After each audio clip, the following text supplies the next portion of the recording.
Esta semana em Guadalajara, no México, João Miguel Tavares sente-se desconectado como a Ministra da Cultura. Ricardo Araújo Pereira confessa-se caravanista, a pensar na caravana de migrantes que partiu das Honduras, já está no México e quer entrar nos Estados Unidos. E Pedro Mexia declara-se revolucionário institucional. Está reunido o Governo Sombra, desta vez em formato especial na Feira Internacional do Livro de Guadalajara, com Portugal como país tema.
Mariachi San Francisco, gracias.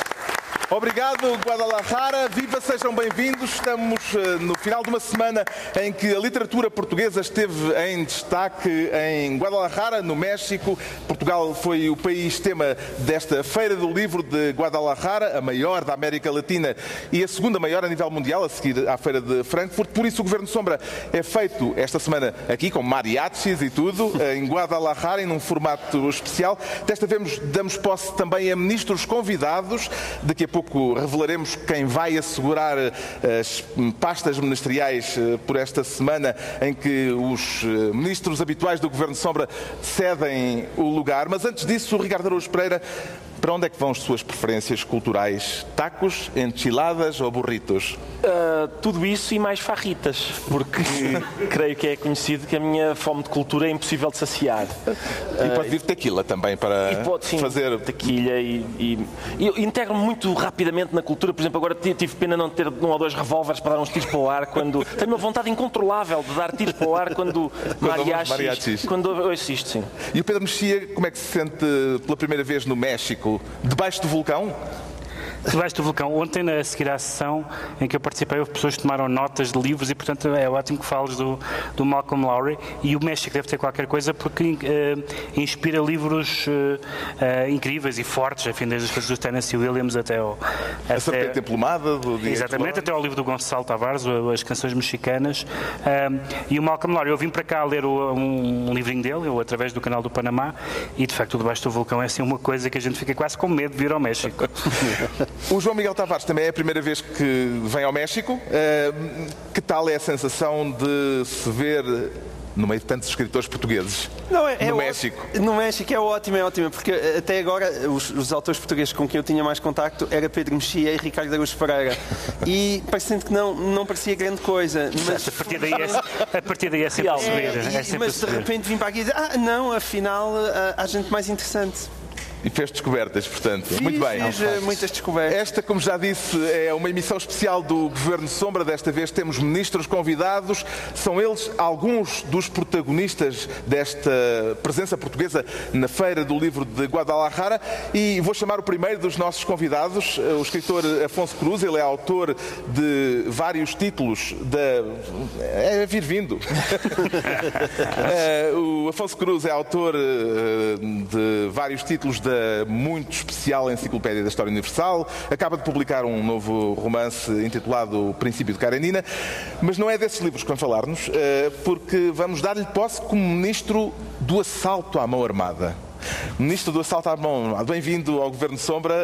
Afonso Cruz. Que raio de pasta é esta? Parece-lhe que está na altura de se fazer mais pelo assalto à mão armada? Parte de uma história. Eu estive há muito pouco tempo na Tunísia e estava a passear em Tunis com os escritores à noite. E um deles disse-me que era perigoso andar naquelas ruas. E eu imaginava Tunis uma cidade... Eu pensava que Tunis era uma cidade relativamente segura. E ele disse-me que ainda há pouco tempo tinha sido assaltado, ele e mais 2 amigos. E tinha sido assaltado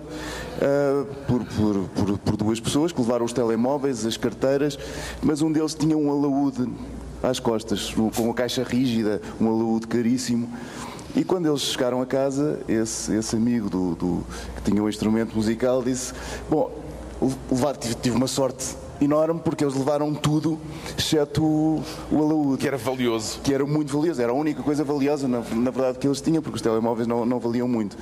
E a conclusão que tiramos disto é que até para roubar é preciso cultura, é preciso saber. É fazer-se mais pelos assaltantes para eles terem... Eu acho que se sensibilizarmos todo o espectro social, desde o mais humilde assaltante de rua até, sei lá, donos de bancos, podemos mobilizar as pessoas e fazê-las compreender que a cultura é importante para todos e não para aqueles que estão diretamente implicados.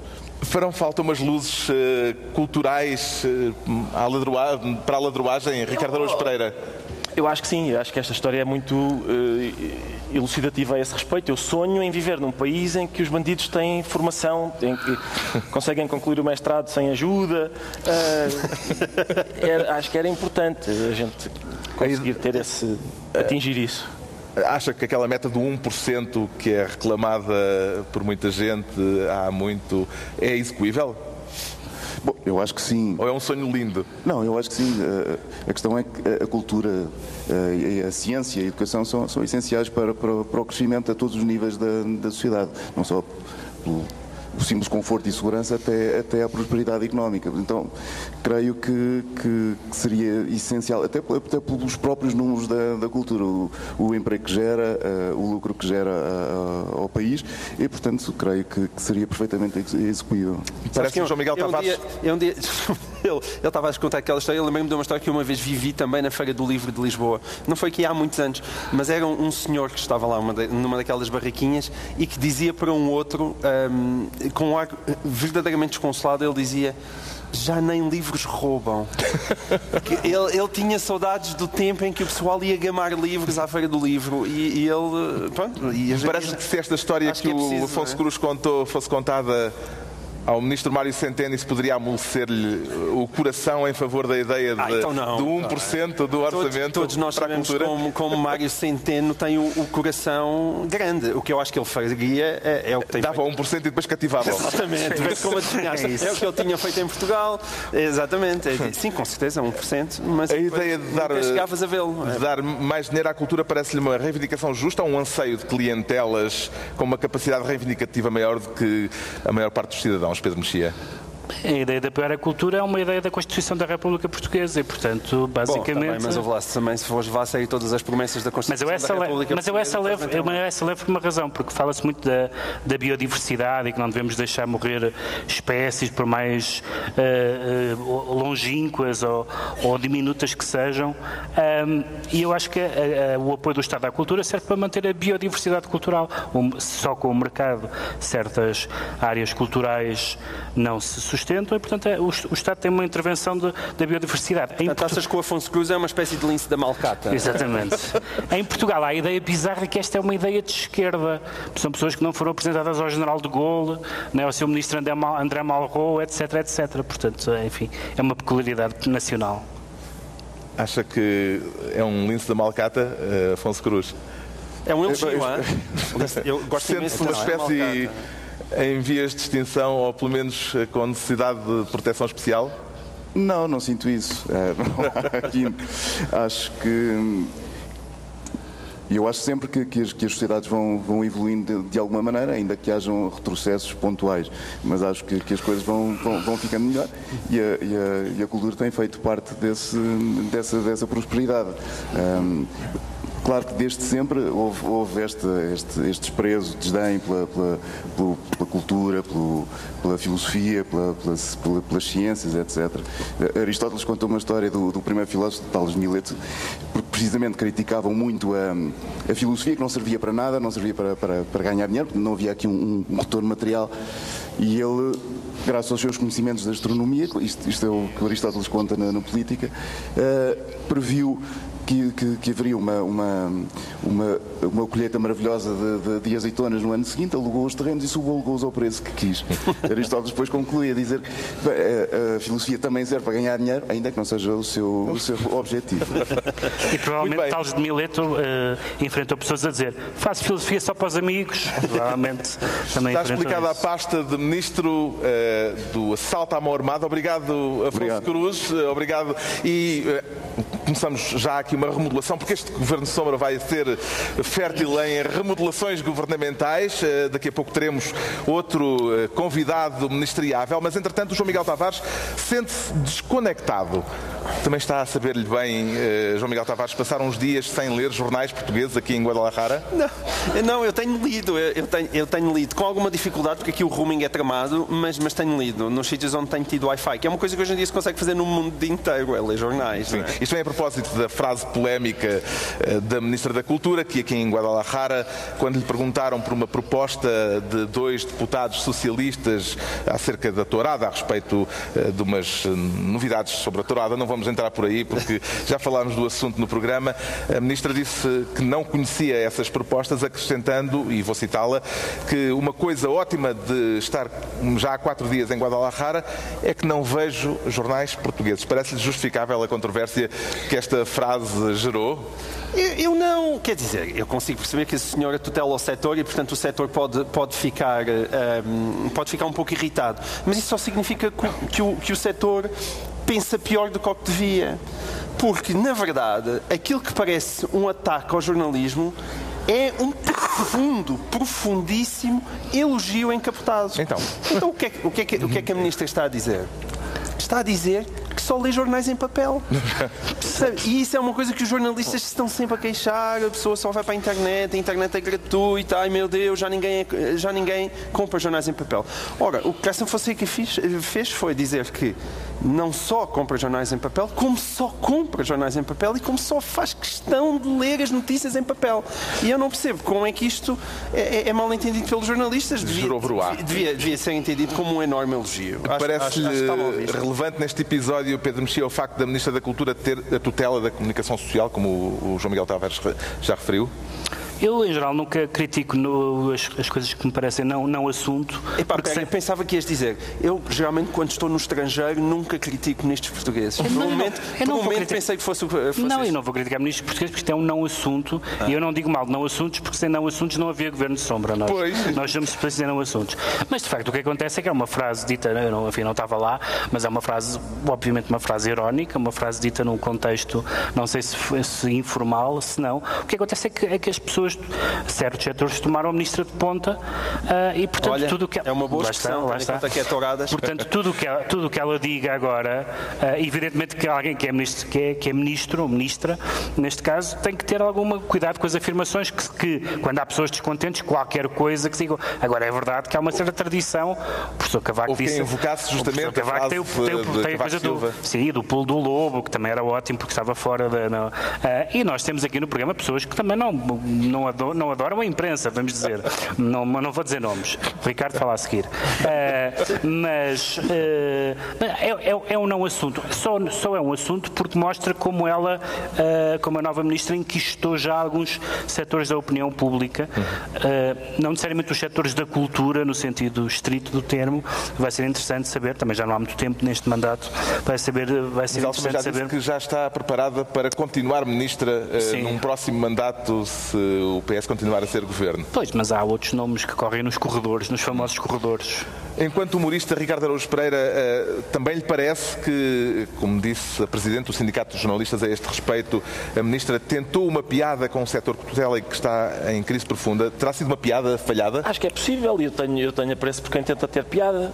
Eu acho que é um gesto bonito para os outros, porque dá vontade de rir, faz os outros sentirem-se bem e tal. A Ministra está digamos, numa espiral negativa de declarações polémicas e quando uma pessoa é apanhada nesse turbilhão, qualquer declaração que produza gera não foi bem uma espiral, foi uma... este clamor. Sim. Eu sei, mas... É a segunda, não é? Não me parece que a Ministra tivesse querido cravar um ferro curto no cachaço da comunicação social. Sinceramente, não...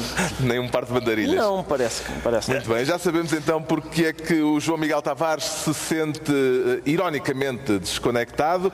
Agora é a altura de dar posse a mais um ministro convidado, uma ministra, neste caso. Seja bem-vinda, Manuela Judice, é a comissária da presença portuguesa como país tema nesta Feira do Livro de Guadalajara e escolheu para si a pasta de Ministra do Tempo. Acha que é possível que o tempo se deixe tutelar, Manuela Judice? Pois justamente por ele não se deixar tutelar é que eu escolhi. Então, sobretudo neste país em que o tempo tem um tempo completamente diferente. A sua experiência aqui no México está a revelar-lhe um tempo diferente. O ahorita mesmo. Ahorita. Gostaria muito de poder controlar o ahorita mesmo. O ahorita mesmo aqui no México é qualquer coisa que só quer dizer que será feito. Acontecerá. Pode ser daí a 5 minutos, 5 horas, 5 dias, 5 anos, não se sabe, mas vai acontecer.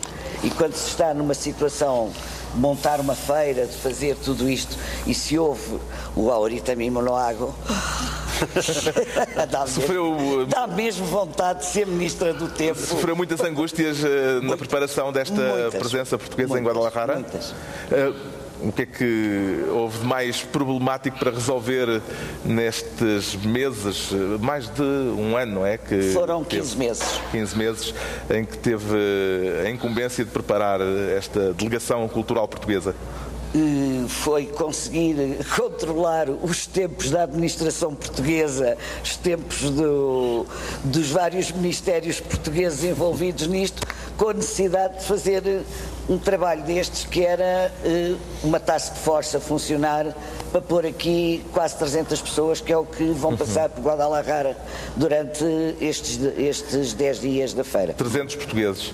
300 portugueses envolvidos nesta operação, entre técnicos, staff, autores, curadores, os correios que vieram com as exposições, o pintor, o bordador de lenços. Não, mas isso é bom serem 300, atenção, porque se fossem, imagine, 30, eu não conseguiria perceber o que é que o Governo de Sombra estava a fazer aqui. com 300 já me sinto melhor, não é? Com 300 está bem. Mas eu só quero é que se sinta bem.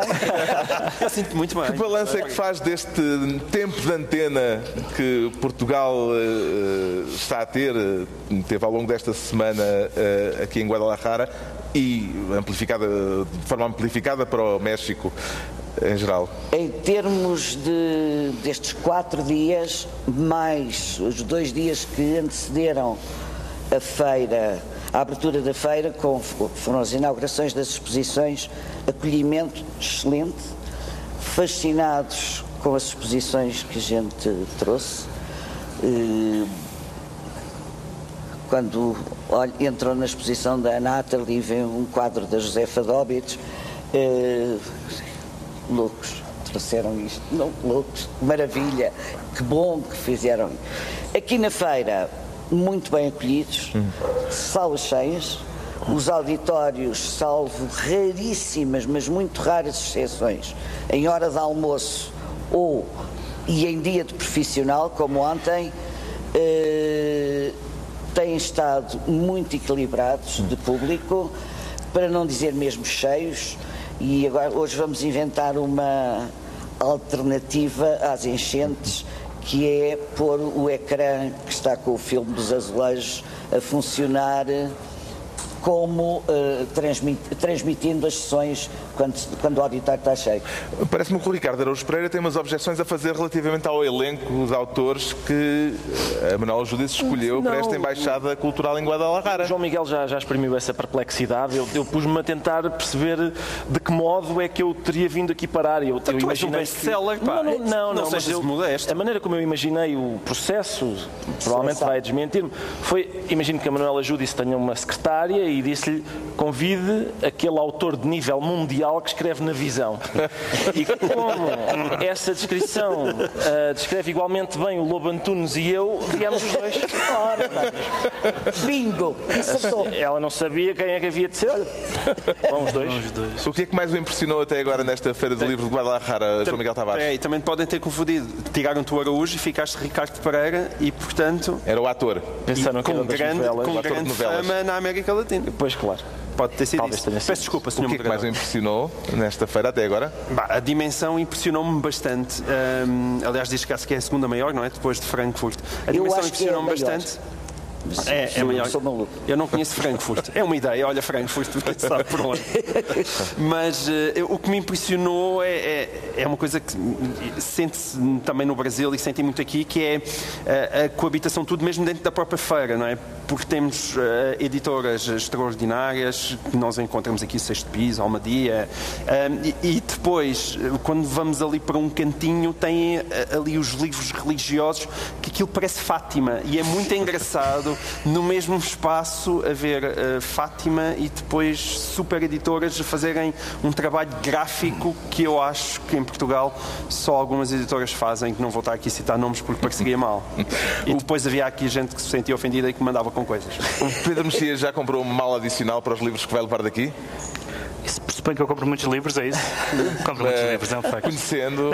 Não, atenção, nada disso, que ele até me mandou a oferecer parte da mala dele para mandar os meus livros. Não, mas é verdade que eu compro muitos livros e há pessoas que vão aos sítios e compram produtos regionais.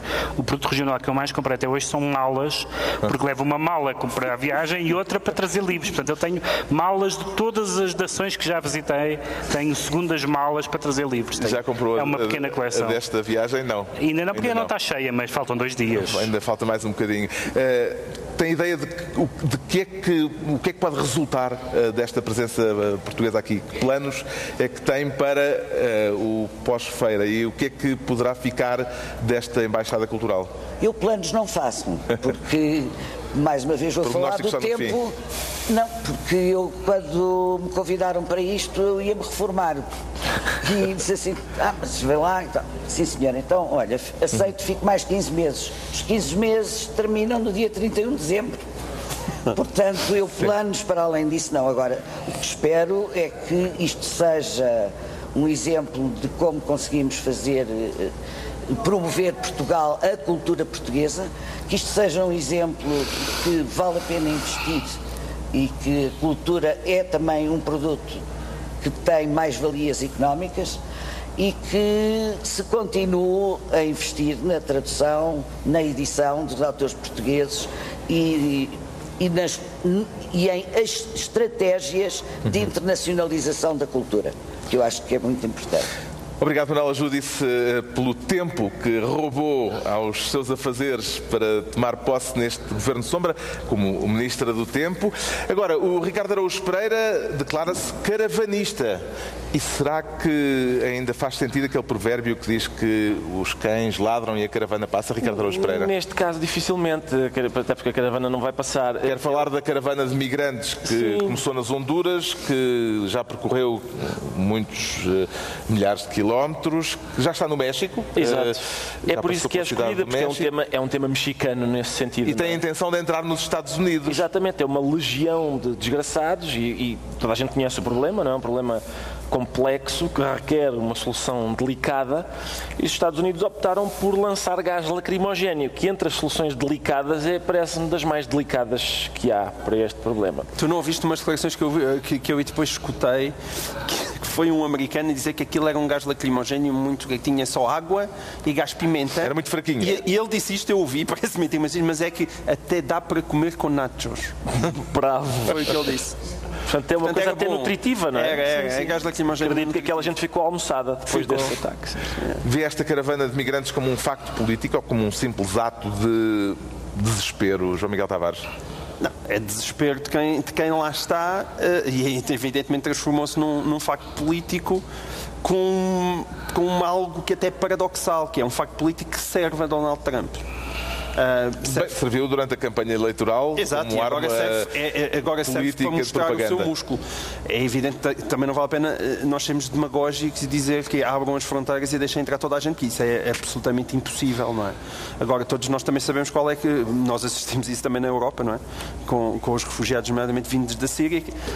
O que se tem que fazer é tentar, na medida do possível, resolver o problema na origem e, portanto, impedir que estas caravanas venham melhorando a situação de vida das pessoas naqueles países. Parece-lhe, Pedro Mexia, que Trump conseguiu obter ganhos eleitorais com a utilização que fez desta circunstância durante as eleições intercalares americanas?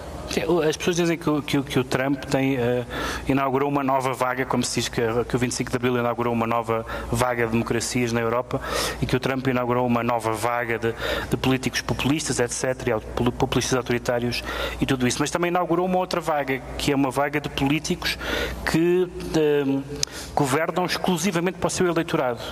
O Trump não quer convencer ninguém. Ele ganhou à justa, aliás, não ganhou no voto popular, como se sabe, de acordo com o sistema americano, e o eleitorado dele está contente. O eleitorado dele está contente. Ele não quer, se ele não converter ninguém, se for castigado pela imprensa e pelos mídias internacionais, mas se as pessoas que votaram dele da outra vez voltarem a votar com mais um ou outro ganho, viu-se agora nestas eleições intercalares que não há uma vaga contra ele, ele está a fazer as coisas que os americanos querem. Isso é realmente triste chegar a essa conclusão, mas ele não está a ser um usurpador da vontade popular. Ele está neste momento, a vontade popular da maioria, que é sempre assim em democracia, ele está a ser realmente o intérprete da vontade de uma parte muito significativa da América e, portanto, se lhes der a esses seus votantes o que eles querem, e aparentemente querem este tipo de medidas e de atitudes e de maneira de estar na política, então pode ser reeleito. E aí realmente todas as nossas convicções sobre a democracia como o regime, o pior dos regimes, com exceção de todos os outros, devem ter uma adenda, porque há qualquer coisa profundamente doente na maneira como a democracia está a funcionar neste momento. Não é a maneira como a democracia está a funcionar. A democracia é sempre a maioria que decide, mas como estas pulsões em países onde nós achávamos que o sistema era um bocadinho mais sofisticado, estão a conduzir a líderes, agora que estamos aqui no México, podemos dizer os líderes que estão acima e os líderes que estão abaixo. Basicamente, estamos aqui rodeados de presidentes muito catitas. Estamos entalados entre os Estados Unidos e o Brasil. Aliás, vamos falar disso já a seguir. Já sabemos porque é que o Ricardo Araújo Pereira se diz caravanista. Recordo que estamos em Guadalajara, no México, com Portugal como país tema da segunda maior feira do livro do mundo. Por isso, esta vez, são alguns dos membros da delegação portuguesa, os ministros deste Governo Sombra, nesta emissão especial. E à altura de atribuirmos mais uma pasta ministerial, o escritor José Eduardo Agualusa quer ser ministro da incredulidade. Bem-vindo, José Eduardo. Na verdade, eu entretanto, mudei o nome do meu ministério. Já não é Ministro da Incredulidade? É Ministério do Espanto. Do Espanto. Sou a melhor. Porque, enfim, o objetivo do meu ministério é promover o espanto nas pessoas. Porque enquanto houver espanto, pode haver pelo menos esperança de revolta, não é? De rebeldia, de alguma rebeldia. E nós estamos muito necessitados disso. Quando as pessoas deixarem de se espantar perante barbaridades que acontecem, aí está tudo perdido. Aí concordo com o que disse o Mexia, não é? Então temos que repensar as democracias. E o espanto, neste caso, tem a ver com a situação... O espanto, sobretudo, nestas últimas semanas, tem a ver com o que se passa no Brasil.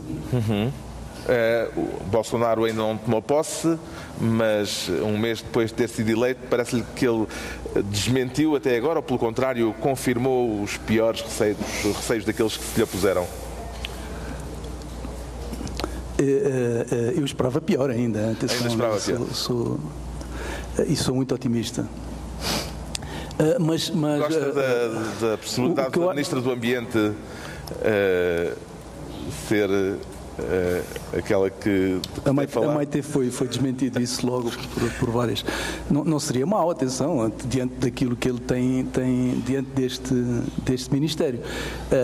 Quer dizer, primeiro, recentemente, o meu último espanto tem a ver com o Ministro da Educação, que inicialmente o Bolsonaro nomeou uma pessoa razoável e até com um perfil que parecia interessante para o cargo, e nessa altura a Igreja Evangélica, a bancada evangélica, porque há uma bancada evangélica, protestou, disse que não, isso não pode ser, não acontecerá, e alterou o ministro, e o Bolsonaro colocou um outro ministro do agrado da Igreja Evangélica.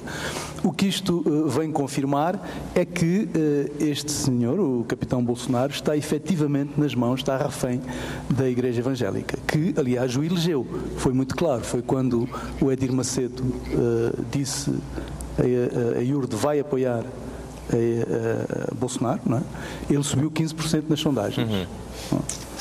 Em todo caso, a IURD tinha apoiado, por exemplo, o Lula da Silva, Dilma Rousseff. Vamos dizer de outra maneira, o Lula, que cometeu ao longo dos anos inúmeros erros, sobretudo a nível de alianças, tinha feito uma aliança com as igrejas evangélicas, sim. Mas as igrejas evangélicas já tinham, evidentemente, o seu projeto político, não é? E é um projeto de fundamentalismo cristão. Não é? Nós estamos no México. Posso dar uma boa notícia, é que estas igrejas evangélicas têm sido perseguidas judicialmente e algumas expulsas de Angola, o que me deixa muito feliz, não é? Acho que Angola está cada vez mais à frente do Brasil, também nesse aspecto. Nós estamos no México, entalados entre os Estados Unidos os Estados Unidos de Trump e o Brasil de Bolsonaro, que falava agora o José Eduardo Agolusa. Vê mais diferenças ou, sobretudo, semelhanças entre Trump e Bolsonaro, João Miguel Tavares? O mais fácil, evidentemente, para todos nós é ver as semelhanças. E são muitas, como é evidente. O problema aqui é que Trump e Bolsonaro podem ser semelhantes, mas o impacto que cada um deles pode ter nos respectivos países é que é completamente diferente. E no mundo? E no mundo. Mas no mundo aí... Ou seja, porque aqui a minha tese é os Estados Unidos têm uma capacidade para resistir a Trump e às coisas que o Trump faz, que o Brasil pode não ter capacidade de resistir. Então isso é ao contrário daquilo que eu estava a sugerir, porque ao mesmo tempo Trump... Vês como eu sou surpreendente, Carlos. Trump tem uma influência no mundo que Bolsonaro não terá. Sim, exatamente, mas eu estava a falar a dimensão dos Estados Unidos e a relevância dos Estados Unidos é muito maior. O Trump tem uma política isolacionista do género não me chateiem, quer dizer, portanto não é por aí que eu tenho muito medo. Ou desmembrem pessoas à vontade, desde que sejam nossos amigos. Exato, desmembrem pessoas à vontade desde que não façam aqui no nosso quintal. O problema é que a política externa do Trump é mais difícil de ser travada que a política interna.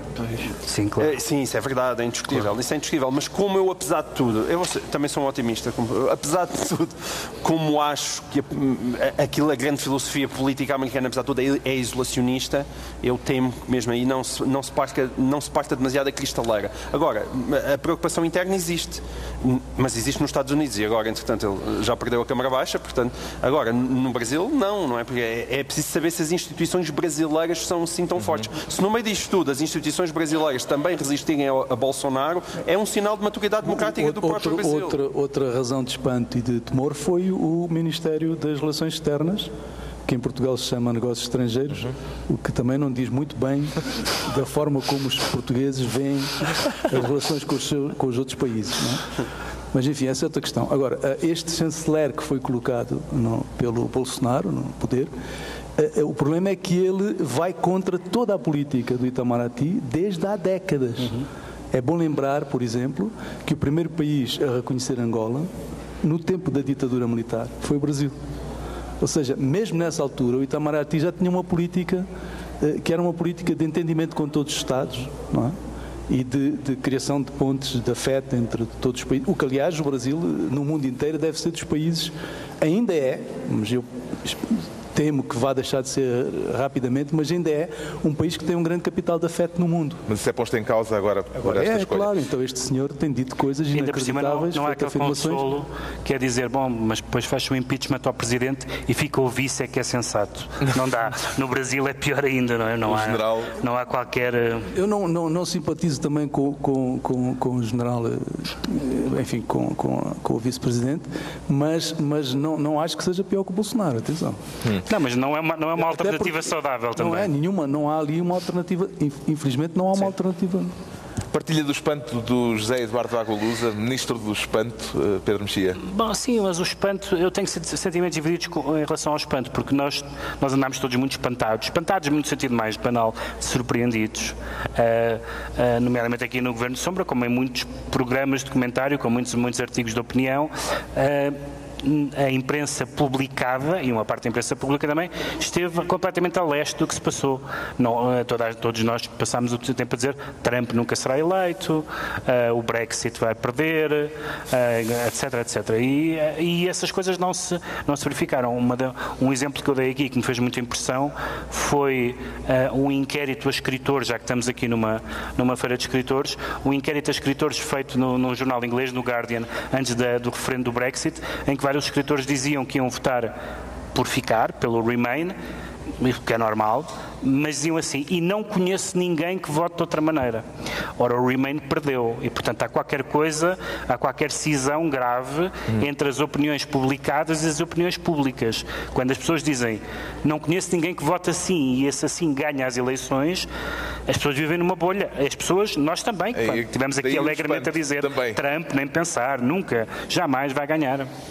Encontra mais potencial de comédia em Bolsonaro ou em Trump, Ricardo Araújo Pereira? Carlos, eu sempre achei que o potencial de comédia está diretamente relacionado com o potencial de tragédia. Sim. E nessa medida, sem desprimor para o Bolsonaro, sem desprimor para o Bolsonaro, que não há dúvida nenhuma que tem muito valor como energúmeno, mas parece-me que o Trump tem capacidades e recursos à sua disposição para ser um energúmeno maior ainda, sim. O José Eduardo Água Lusa, então, Ministro do Espanto. Obrigado, José Eduardo Água Lusa, autor do romance A Estação das Chuvas, ou agora reeditado Teoria Geral do Esquecimento. Fica o espanto do José Eduardo Água Lusa neste Governo Sombra. Quanto ao Pedro Mexia, sente-se esta semana, e muito a propósito, uma vez que estamos no México, revolucionário institucional. Não haverá nesses termos uma certa contradição, Pedro Mexia? Eu adoro o nome desse partido. É um partido que governou o México durante mais de meio século. 71 anos, esteve nos 71 anos. Evidentemente que aos 71 anos ninguém é revolucionário, não é? Geralmente nem aos 51. Mas foi um partido que se chamava revolucionário, que se chama, ainda existe, como é óbvio. Quero falar Partido Revolucionário Institucional. Do novo Presidente do México, sim, que toma posse este sábado. Que talvez seja revolucionário, talvez seja institucional, mas que não é desde há muito mas que é, aliás, desde há muito um crítico do PRI, sim, do Partido Revolucionário Institucional. O que é interessante é, estamos há bocado a falar de vagas, e houve umas vagas na América Latina, que foi aquela vaga em que os vários países se libertaram das ditaduras, e depois houve uma grande vaga em que as pessoas experimentaram partidos de esquerda, governos de esquerda, e se decepcionaram. E agora está a vaga em que estão a experimentar partidos de direita e se seccionam, como aconteceu o caso, já está acontecendo na Argentina. Mas portanto, aqui é em contraciclo. Aqui é em contraciclo, por isso é que é engraçado. López Obrador é de esquerda. E a questão do revolucionário institucional tem a ver com isso, tem a ver com em que medida é que, eu devo dizer que eu li perfis do Presidente eleito e depois ouvi entrevistas dele e não batia certo uma coisa com outra. Pareceu muito mais sensata a entrevista do que descrições populistas que tinha, mas enfim, não pretende acompanhar a política mexicana. Mas é interessante aparecer uma vitória num país importante em contraciclo, entalado entre Trump e Bolsonaro, e ao mesmo tempo passar pelaquela prova de fogo que passa sempre à esquerda latino-americana, que é como ter uma agenda política mais revolucionária, menos revolucionária, mas que seja realmente produtiva, sem o perigo do messianismo, porque até vimos em Lula que teve anos de ouro e acabou no messianismo mais disparatado, a ideia de que sem mim eu sou a única pessoa capaz, ou então um fantoche meu, ou então a pessoa que eu escolhi, ou que me vem visitar à prisão. E isso é uma doença terrível das democracias latino-americanas, e acho que o Presidente do México deve ter pelo menos o benefício da dúvida. Portugal vai estar representado na posse do novo presidente mexicano no próximo sábado, vai estar representado em alto nível pelo primeiro-ministro António Costa. Atribui significado ao facto de López Obrador ter convidado também para a posse de Donald Trump, João Miguel Tavares?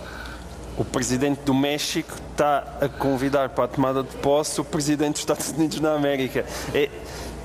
Como não é? Quer dizer, não vejo... Ainda não há muro.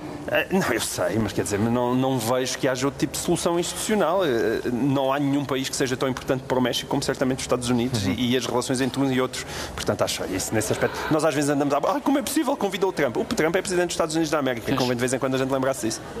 O Ricardo Araújo Pereira, que ilações é que tira do facto de López Obrador chegar ao Palácio Presidencial mexicano depois de ter concorrido e falhado 2 vezes? Sim, é uma forma de fazer política. Eu não gosto muito. Nem como Lula, em certo sentido, não é? Sim, mas nem na política nem na mesa, não é? Basicamente isto é o equivalente gastronómico, olha, não quiseste isto ao almoço, mas a gente meteu no micro-ondas e vê lá ao jantar, se te apetece mais.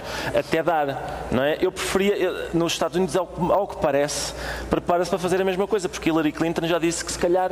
Ela está disponível, aparentemente. Está disponível e tal. Que refrescante. Cheira-me que o povo americano já se pronunciou a esse respeito. Eu prefiro que as pessoas tirem conclusões da derrota. Acho que quem perde umas eleições tem responsabilidade na derrota e se calhar devia dar lugar a outros. Deixamos o Pedro Mexia com o seu revolucionarismo institucional. Agora está na altura de darmos posse a outra das vozes em destaque nesta Feira do Livro de Guadalajara, a rapper Capicua. Bem-vinda. Quer ser Ministra da Medusa. Quer evocar o mito grego da mulher amaldiçoada com os cabelos transformados em serpentes? Vai ter que ser. Vai ter que ser. Sim, porque este domingo passado, sim, assinou o Dia Internacional da Eliminação da Violência contra as Mulheres e com marchas de Porto de Lisboa e várias cidades do mundo. E como é habitual, nesta altura do ano saem os dados, as estatísticas negras, normalmente, relativas à violência doméstica em Portugal, e só este ano, desde janeiro até ao final de novembro, já morreram 24 mulheres nas mãos dos maridos e dos companheiros em Portugal. Eu queria perceber essa ponte entre a Medusa e essa circunstância, esse Dia Internacional. Vê a Medusa como um monstro ou como uma vítima? Porque, evocando o mito, a mitologia grega, a Medusa foi transformada em monstro por ser dada como culpada da sua própria violação. E a maldição inclui que todas as pessoas que olhem para ela se transformem em pedra. E é um bocado aquilo que transversalmente acontece em relação à violência contra as mulheres em todas as suas dimensões. Normalmente o dedo está apontado para a vítima e não para o agressor. Isso é muito claro, por exemplo, se analisarmos os dados relativos às sentenças, por exemplo, de violações em Portugal, que normalmente muitas vezes não chegam a ser, não chega a ser cumprida a pena efetiva de prisão, por exemplo, ou uma espécie de tendência para permanentemente fazer aquelas perguntas, porque quem é que a mandou sair com aquela minissaia, quem é que a mandou culpabilizar o agressor, manter-se naquela relação, quem é que a mandou subir ao quarto hotel, quem é que a mandou, etc. E eu acho que, de facto, essa questão é muito profunda na nossa civilização, é cultural, e se assim não fosse, não veríamos países culturalmente muito próximos como Portugal, como a Espanha ou o Brasil, que têm também estatísticas de violência contra as mulheres assustadoras. O Brasil, de violência sexual também de forma muito preocupante, mas de facto acho que é uma questão que todos os anos se fala nesta altura do ano, mas acho que falta sensibilizar sobretudo os juízes. Vimos os exemplos da relação do Sim, Porto, nós falámos disso aqui para no serem mais Sombra várias implacáveis, vezes. porque é uma epidemia, não é? Sim. Isto? Nós falámos aqui deste assunto É já verdade.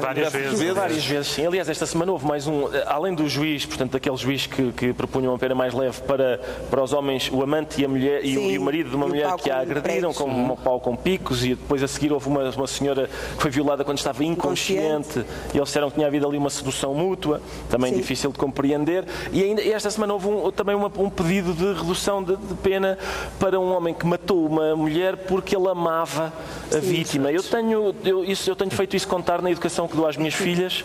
Estou a dizer-lhes para evitarem o adultério, a perda de sentidos e o amor. Porque pelos vistos faz O mal à amor mata saúde. muito em Portugal.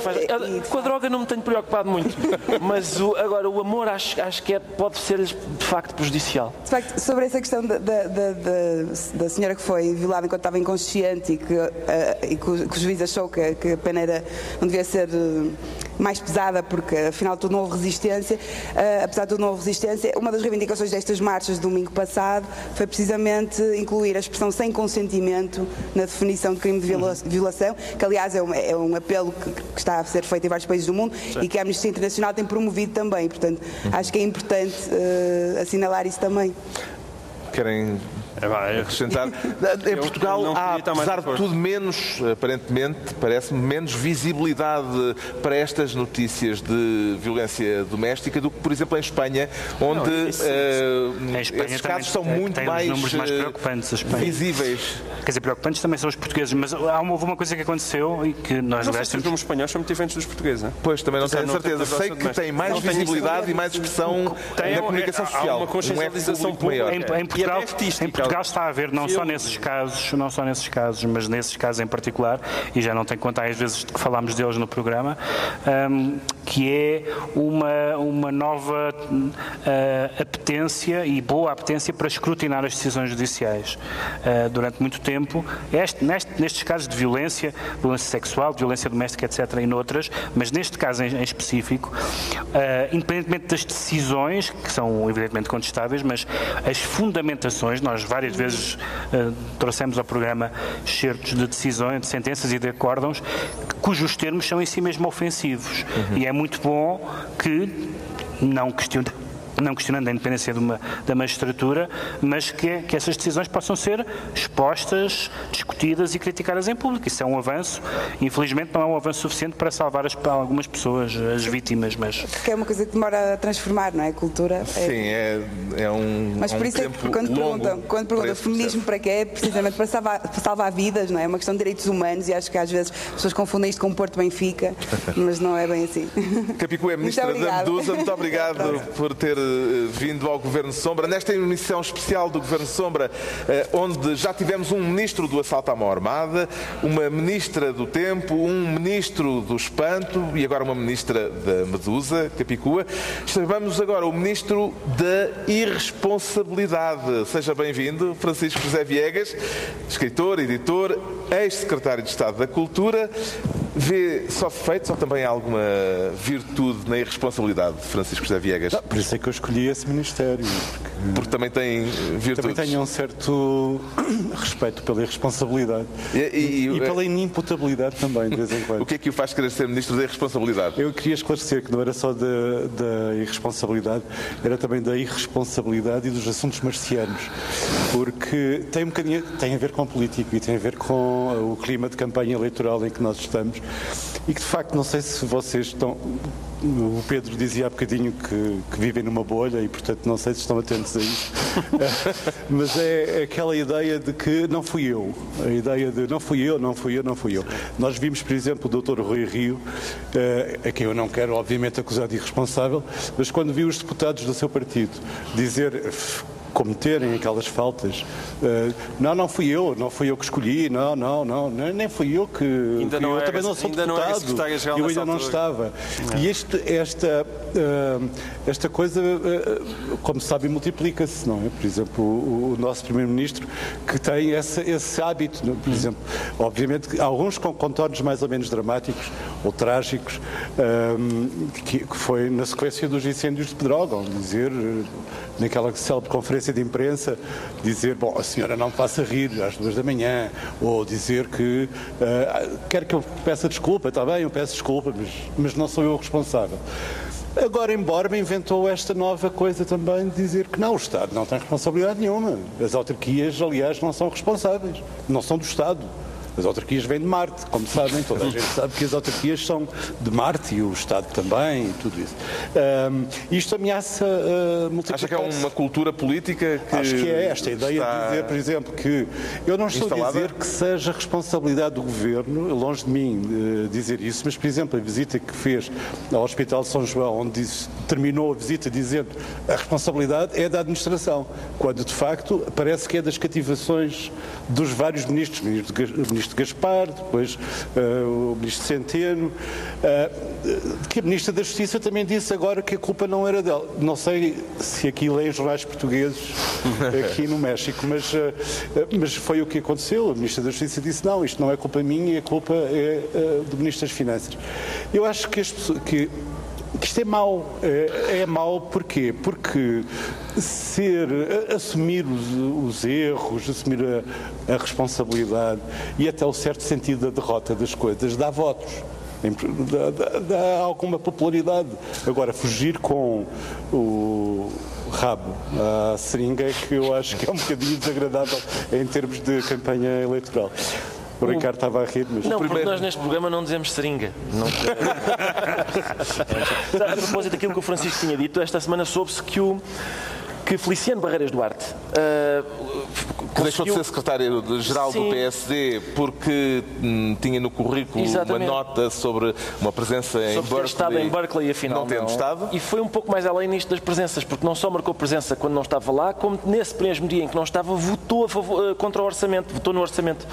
Isso é um pouco... Feliciano Barreiras Duarte não estava em Berkeley, não estava na Assembleia da República e por isso tem uma espécie de dom da ubiquidade ao contrário. Também é difícil, também custa não estar em lado nenhum. É o nosso Wall-E político. Exatamente, também é difícil. O primeiro-ministro de que falou encerra este fim de semana a participação portuguesa na Feira de Guadalajara como ex-secretário de Estado da Cultura. Que balanço é que faz desta embaixada cultural, Francisco José Viegas? Bom, o balanço é necessariamente positivo. Guadalajara é a segunda feira do mundo, segunda feira do livro do mundo. É a mais importante feira de língua espanhola. A primeira é Frankfurt, depois Guadalajara e depois Bogotá. São as 3 grandes feiras. E termos estado presentes em Guadalajara é importante do ponto de vista da representação da cultura portuguesa, dos autores, mas sobretudo dos autores, eu acho, para que os autores possam ser conhecidos cá fora e de facto posso cometer uma inconfidência que o João Miguel não me leva a mal, mas há bocadinho estávamos lá fora a falar e o João Miguel disse com toda a razão, eu se fosse Primeiro-Ministro, a primeira coisa que fazia era dar 1% à cultura. É só porque os escritores fazem imenso bagulho e tal, toda a gente da cultura faz imenso bagulho. Eu despachava logo isso, tomem lá 1%. Tomem lá 1%. Não, mas à parte disso, eu, por exemplo, esta história de que, a cultura tem muito valor económico, isso é de sumenos importância. Quer dizer, o valor económico é uma coisa que se, digamos, avalia muitos anos depois. E, portanto, ou trabalhamos para o futuro e para a divulgação da cultura portuguesa ou não. E, por isso, esta representação portuguesa na FIL, aqui em Guadalajara, é muito importante, porque é um mercado muito mais global do que nós pensamos e a forma como está organizada foi excelente. E daí a importância da presença portuguesa. Obrigado, Francisco José Viegas, Ministro da Irresponsabilidade. E agora, telegraficamente, notas finais. Uma vez que estamos numa feira do livro, um livro a cada um. O Ricardo Araújo Pereira sugere? Um dos que eu comprei foi um grande poeta mexicano chamado Jaime Sabines, que me foi sugerido pelo meu consultor de poesia, que é aliás o mesmo do Presidente da República. E o que é curioso neste autor é que ele é editado numa editora de prestígio que edita também o grande êxito desta feira. Parece Black Friday nas livrarias. As pessoas mexicanas gatanham-se. E consegue dizer isso com um bom Consigo, sim, bom senhor, sotaque. para obter a versão espanhola de La enfermedad, el sufrimiento y la muerte entran en un bar. Além do mais, é sensualíssimo.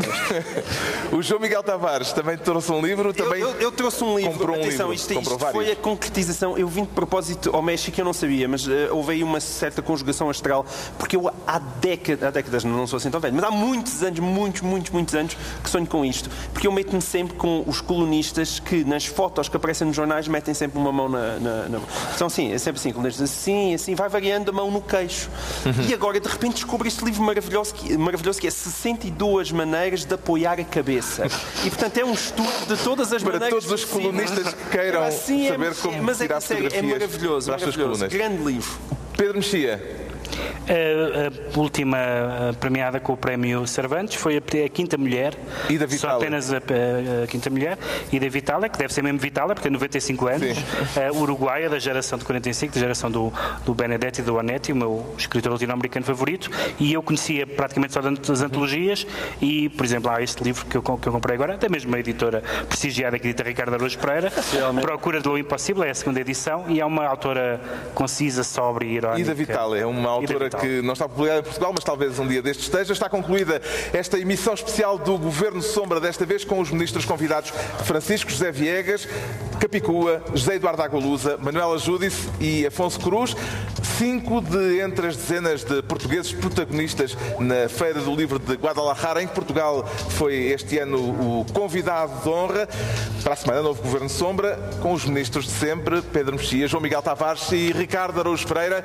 Obrigado, Guadalajara. Hasta pronto.